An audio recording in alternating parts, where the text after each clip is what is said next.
Yeah, so I want to kind of talk about like how did you get into comedy and kind of, what was that journey like? Uh, well, I wanted to do radio like when I was like young, like when I was in like high school, college and stuff.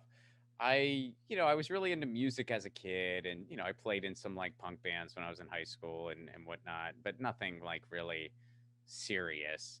And then as I got older, I kind of I really liked, like talk radio and stuff like that and like sketches on the radio and whatnot. And so I was like, oh, I think I want to like go into broadcasting. That seems cool. And I was really into politics at that point too. So I was into like non-commercial radio, and I was a big Democracy Now guy, and blah blah blah. And so I saw like some article online that said like a good way to get into radio is to do stand-up comedy.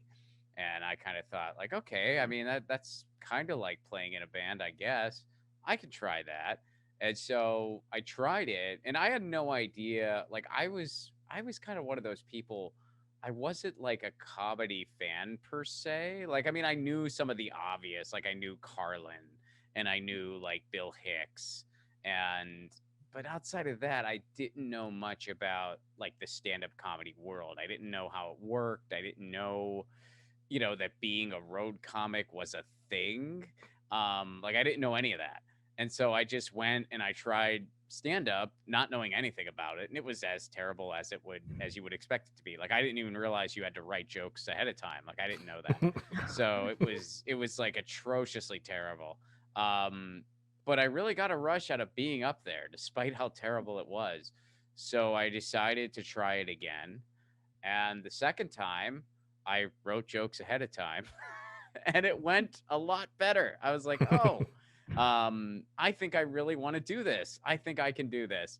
And then like most people who do comedy, I bombed for a long, long time, but eventually I moved out to Seattle where I really got involved with the scene and I was like doing comedy pretty much like at least 3 to like 5 nights a week, sometimes more. I was really entrenched in it and, eventually, got booked to do a couple road dates and then eventually got booked to do a couple more and then eventually realized, "Oh, I can be a full-time comedian for a month." And then kind of was realized, "Oh, I can do it for another month." And then realized, "Okay, I'm going to kind of keep doing this until it runs out and I have to get a job." And, that was 10 years ago and counting. So knock on wood.